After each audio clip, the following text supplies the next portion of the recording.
Hujambo mtazamaji, kutoka idhaa ya Kiswahili ya Radio China ya Kimataifa. Hii ni Nuru ya Mashariki. Tuliokuandalia hii leo: mauzo ya nje ya roboti za viwandani za China yaongezeka kwa kasi mwaka huu. Huawei yazindua uvumbuzi mpya uitwao Tau Scaling Law kubadili mustakabali wa teknolojia ya chipu duniani. Na watoto 5 waliozaliwa pamoja waruhusiwa kurejea nyumbani. Kwa hizi na habari nyinginezo nyingi, jumuika nami Khamis Darwish.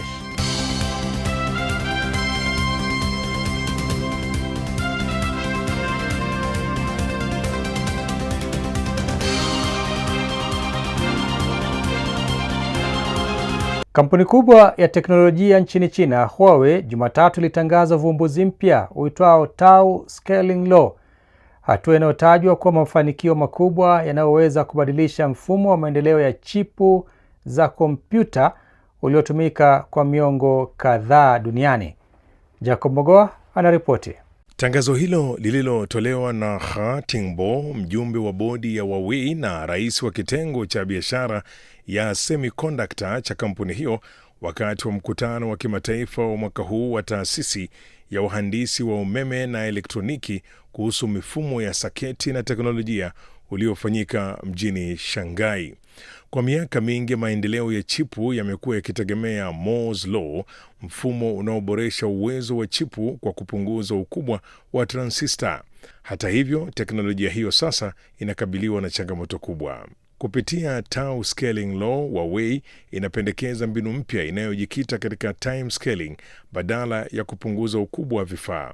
Mfumo huo unalenga kufanya mawimbi ya taarifa kusafiri kwa kasi zaidi, kwa umbali mfupi na kwa muda mdogo wa kusubiri ndani ya mfumo wa kompyuta.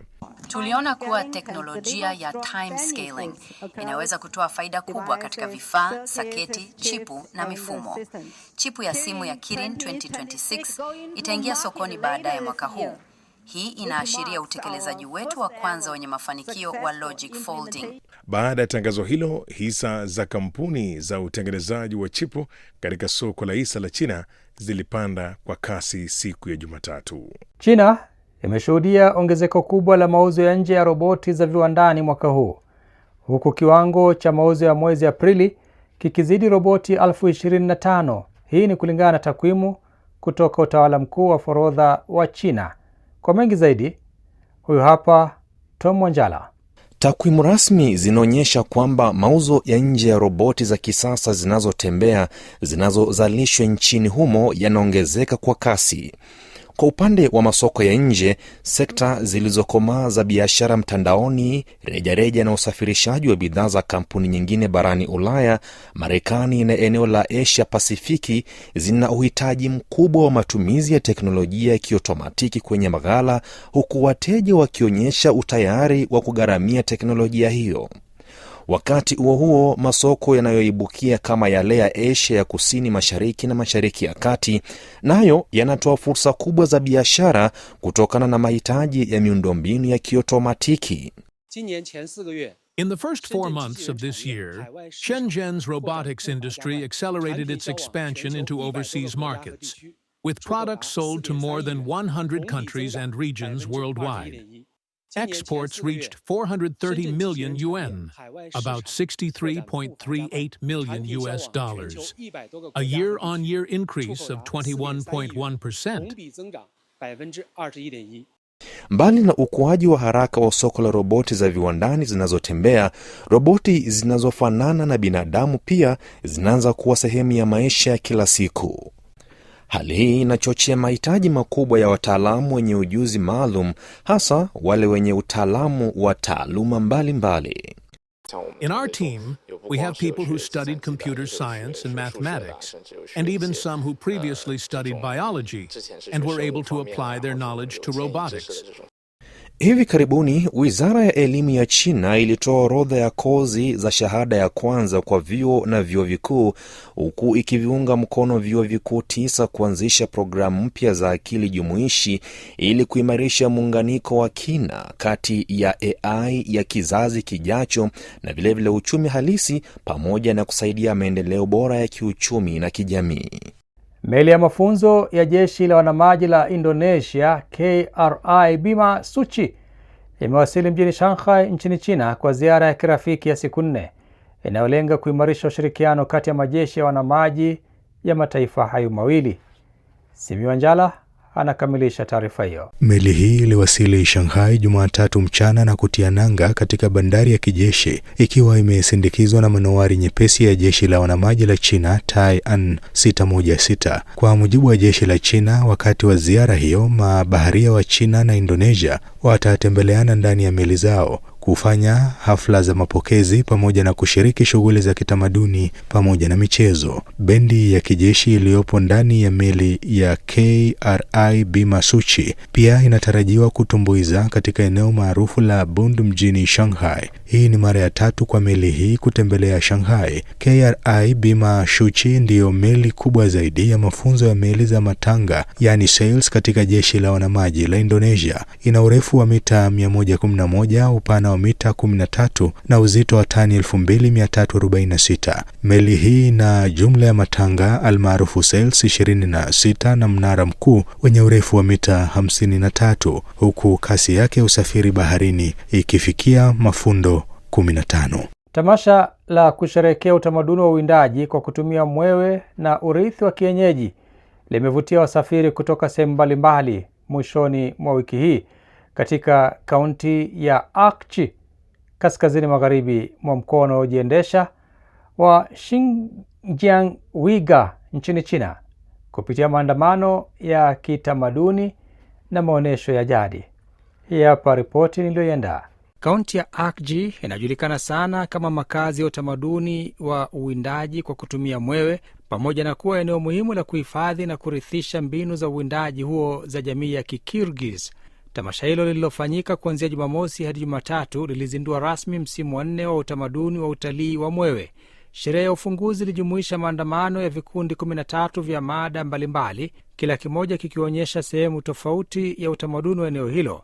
Baadhi ya washiriki walitembea wakiwa wamevalia mavazi ya jadi yaliyoonyesha urembo wa kudarizi wa kienyeji, huku wengine wakitumia wanyama kuonyesha mashindano ya jadi ya farasi na ngamia yanayofanyika katika msimu huo. Pia kulikuwa na uigizaji wa pamoja wa tamthilia maarufu ya kishujaa ya eneo hilo ijulikanayo kama Manas, pamoja na muziki wa moja kwa moja na simulizi zilizoandamana na ala za jadi, hasa komuz, kinanda cha mbao chenye nyuzi 3. Maonesho hayo pamoja na ukarimu wa wenyeji yaliwaacha wageni kutoka maeneo mbalimbali wakiwa wamevutiwa sana. Katika kipindi chote cha siku 3 za sherehe hizo, washiriki pia walifurahia maonesho ya urithi wa utamaduni usiogusika, uzoefu wa moja kwa moja wa mila za jadi, pamoja na mashindano ya michezo mbalimbali. Watoto 5 waliokuwa hospitalini kwa zaidi ya miezi 3 wakipatiwa uangalizi maalum baada ya kuzaliwa kabla ya wakati nchini China, hatimaye wameruhusiwa kurejea nyumbani wakiwa katika hali nzuri ya afya. Tukio hilo nadra limevutia hisia za wengi baada ya watoto hao kuzaliwa salama licha ya changamoto kubwa za kiafya walizokabiliana nazo tangu kuzaliwa kwao. Ronald Mutie anaripoti. Watoto 5 waliozaliwa pamoja katika tukio nadra sana duniani wameruhusiwa kwenda nyumbani kutoka hospitali ya Chong'an ya chuo kikuu cha Wuhan katikati mwa China baada ya kutumia miezi 3 katika kitengo cha uangalizi maalum wa watoto wachanga wakiwa katika hali nzuri ya afya. Watoto hao, mvulana mmoja na wasichana 4, walizaliwa kabla ya wakati mwezi Februari kwa wanandoa kutoka mkoa unaojiendesha wa Xinjiang, kaskazini magharibi mwa China. Mama ya watoto Dili Aumer Maimait-Jiang alikuwa amegundulika ana ugonjwa wa uvari, hali ambayo inamfanya hali inayofanya ujauzito kuwa mgumu na kuongezea hatari ya kupoteza mimba. Baada ya kupata matibabu huko Xinjiang, alipata ujauzito kwa njia ya kawaida mwezi Agosti mwaka jana. Hata hivyo, uchunguzi wa kawaida wa ujauzito ulionyesha kuwa alikuwa amebeba watoto wengi tumboni, hali iliyotambuliwa kuwa hatari kubwa kwa mama na watoto wenyewe. Ili kupata huduma bora zaidi, mama huyo aliwasiliana mtandaoni na Li Jianfu, daktari mkuu wa magonjwa ya wanawake na uzazi katika hospitali ya Jonan ya chuo kikuu cha Wuhan. Kwa msaada wa daktari huyo, watoto wote 5 walizaliwa salama mwezi Februari, huku ujauzito ukianzia gramu 870 hadi 1030 pekee. We must ensure that all 5 babies are in good shape, and ideally that these 5 are well without any long-term disease. Only then can we consider our work successful. Baada ya kuzaliwa, watoto hao walipelekwa katika kitengo cha uangalizi maalum wa watoto wachanga kwa ajili ya kuwasaidia kupumua, kuzuia maambukizi na kuimarisha lishe. They were extremely premature babies, so their organs were underdeveloped, and their immune system was also immature. Therefore, they encountered many challenges after birth. For example, the first was respiratory problems and then circulatory problems. They had to overcome numerous challenges. Baada ya siku 89, uangalizi wa saa 24, watoto wote watano walifika wastani wa kilo 2.5 na kuthibitishwa kuwa wenye afya nzuri na kurudi nyumbani. Kwa mujibu wa takwimu za matibabu, uwezekano wa kupata watoto watano kwa ujauzito wa kawaida duniani ni mmoja kati ya milioni 60, jambo linalofanya tukio hilo kuwa muujiza mkubwa wa kimaisha. Tamasha la mwaka 2026 lililoandaliwa na China Media Group usiku wa mkesha wa mwaka mpya wa jadi wa China limevutia watazamaji wengi baada ya roboti zenye umbo la binadamu kuonyesha ustadi wa kung fu jukwani, pamoja na vijana wanaojifunza sanaa hiyo ya mapigano. Zakia Pong anatufahamisha zaidi kwenye sehemu yetu ya Ifahamu China.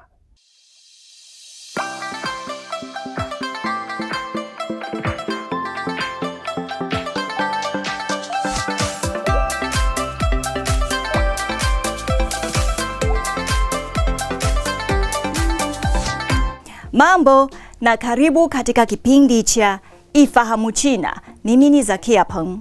Tamasha la mwaka 2026 lililoandaliwa na CMG usiku wa mkesha wa mwaka mpya wa jadi wa China lilifuatiliwa sana kutokana na onesho la kung fu lililofanywa na roboti zenye umbo la binadamu pamoja na vijana wanaojifunza kung fu. Roboti hizo kutoka kampuni ya kutengeneza roboti ya Unitree zilionyesha vitendo vigumu jukwani. Unitree ilianzishwa mwaka 2016 na mkurugenzi wake kijana Wang Xingxing, ambaye wakati huo alikuwa na umri wa miaka 26. Kampuni hiyo sasa ni karibu wafanyakazi 500, ikijikita katika maendeleo na uzalishaji wa roboti zenye umbo la mbwa na binadamu. Lakini yote yalianza na timu ndogo yenye ndoto kubwa. Kwa mujibu wa Chen Xiyun, meneja masuka wa kampuni ya Unitree Robotics, katika siku za mwanzo walikuwa ni timu ndogo tu ya watu wachache. Lilikuwa miaka baada ya kushiriki katika tamasha la mwaka mpya wa jadi la mwaka 2021 la mwaka wa ng'ombe, ndipo waliona ongezeko kidhahiri katika idadi, na watu wengi zaidi wakaanza kujifunza kuhusu bidhaa za kampuni hiyo. Roboti zenye umbo la mbwa kwa upande mmoja zinatumika kwa mahitaji ya kampuni kama ukaguzi wa usalama, na kwa upande mwingine zinaweza kuwa wenzi wazuri ama wachezaji. Takwimu za karibuni zinaonyesha kuwa roboti za aina 4 za Unitree zinachukua karibu 70% ya jumla ya soko duniani. Lakini kile kilichofanya kampuni hiyo kufikia kilele chake ni maendeleo ya kasi ya roboti zenye umbo la binadamu, hususan ikichukuliwa kuwa ndio wameingia katika soko hilo mwaka 1.5 uliopita. Kwa mujibu wa Chen, hivi sasa hakuna AI ya kweli kwa roboti zenye umbo la binadamu duniani. Walichokigundua ni njia inayoweza kutembea kwa utulivu bila matatizo. Haya, kwa leo kipindi hiki kinaishia hapa. Katika kipindi kijacho nitaendelea kukuletea mambo mengine yanayovutia kuhusu utamaduni na jamii ya China. Asante kwa kuwa nami. Mimi ni Zakia Peng. Kwa heri. Na mtazamaji, sasa ni wakati wa sehemu yetu ya Jifunze Kichina. Katika sehemu hii tunawaletea masomo ya lugha ya Kichina hatua kwa hatua kwa njia rahisi na ya kuvutia. Karibu tujifunze pamoja.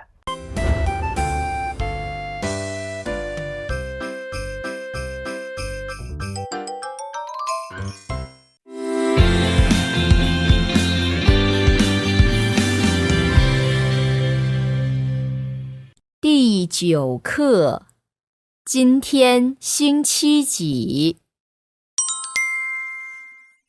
Mambo, karibu katika darasa la Kichina la YCT. Somo la YCT ni mfumo wa mafunzo ya lugha ya Kichina unaowaongoza watoto kujifunza Kichina kwa ufanisi na kuinua kiwango chao cha uelewa wa lugha ya Kichina kwa pande zote. Leo tutajifunza jinsi ya kuandika herufi za Kichina. Tafadhali andaa karatasi na kalamu yako. Kujifunza herufi za Kichina. Tafadhali chagua herufi sahihi za Kichina kulingana na pinyin, kisha fuatana na mwalimu kuandika. Sheng. Niambie, ipi ni sahihi? 第一个 Hebu tuone kosa liko wapi katika herufi ya pili. Sasa hebu tuone jinsi ya kuandika herufi hii ya Kichina kwa usahihi. Tafadhali andika pamoja nami. 是 Niambie, ipi ni sahihi? 第二个 Hebu tuone kosa liko wapi kwa herufi ya kwanza. Sasa hebu tuone jinsi ya kuandika herufi hii ya Kichina kwa usahihi. Tafadhali andika pamoja nami. 月 Niambie, ipi ni sahihi? 第二个 Hebu tuone kosa liko wapi kwa herufi ya kwanza. Sasa hebu tuone jinsi ya kuandika herufi hii ya Kichina kwa usahihi. Tafadhali andika pamoja nami. 亲 Niambie, ipi ni sahihi? 第一个 Hebu tuone kosa liko wapi katika herufi ya pili. Sasa hebu tuone jinsi ya kuandika herufi hii ya Kichina kwa usahihi. Tafadhali andika pamoja nami. 天 Niambie, ipi ni sahihi? 第二个 Hebu tuone kosa liko wapi kwa herufi ya kwanza. Sasa hebu tuone jinsi ya kuandika herufi hii ya Kichina kwa usahihi. Tafadhali andika pamoja nami. 明 Niambie, ipi ni sahihi? 第二个 Hebu tuone kosa liko wapi kwa herufi ya kwanza. Sasa hebu tuone jinsi ya kuandika herufi hii ya Kichina kwa usahihi. Tafadhali andika pamoja nami.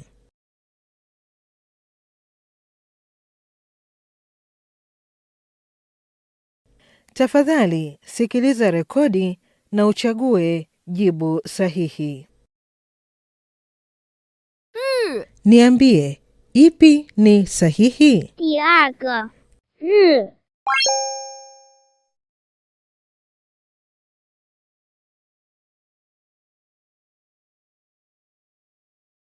金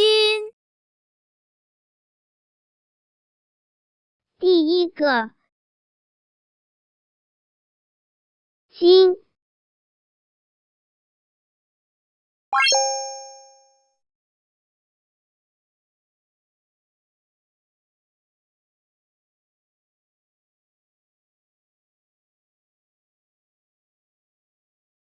天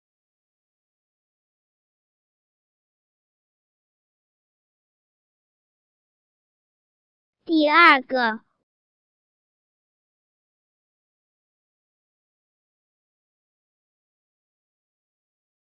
天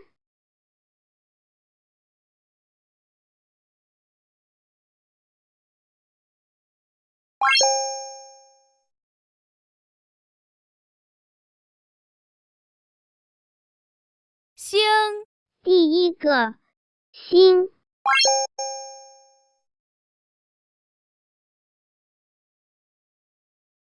月 Niambie, ipi ni sahihi? 第一个月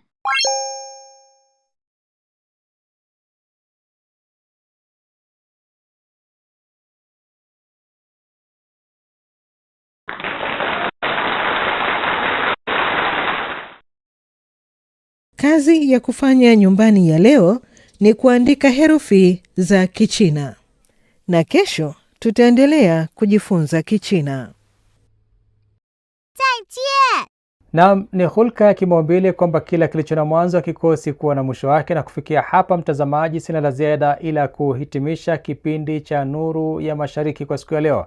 Mimi ni Khamis Darwish. Wasalamu. Kwa taarifa zaidi kuhusu China, unaweza kutembelea tovuti ya CRI Kiswahili na marafiki_CN kwenye Facebook. Pia unaweza kupakua app ya Cheche kwenye Google Play na Palm Store.